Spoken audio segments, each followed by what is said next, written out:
This week we've got a collection of short stories.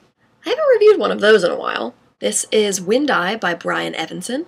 I picked this book because I read an interesting interview with Brian Evenson. The link to that interview is below.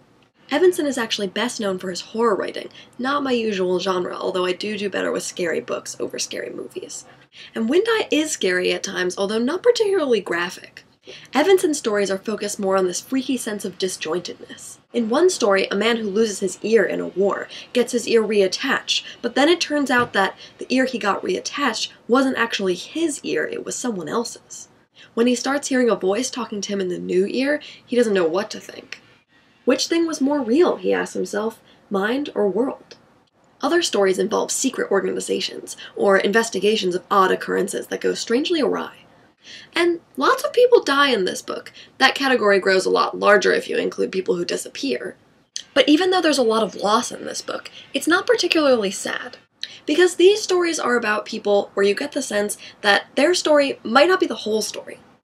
Some of them really can't be trusted, and others just don't have satisfying answers. In this way, this collection is less about people and more about experiences, and the discrepancy that exists between personal experience and reality. This makes these stories especially suited for the short story form. Many of them really couldn't be any longer because they focus on just one thing, one experience. Perhaps some of the most striking moments in this collection are when Evenson lets you into the thought process of some of the characters who are really trying to work out the truth. In this story called Knowledge, the narrator is talking about a detective story that he wants to write. But he finds himself stuck, contemplating the role of the detective.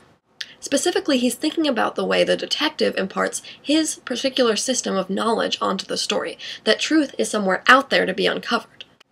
But what if there are other systems of knowledge that don't work that way at all? This story seemed to articulate particularly well a question that comes up in all of the stories. Is there really any such thing as impartial truth?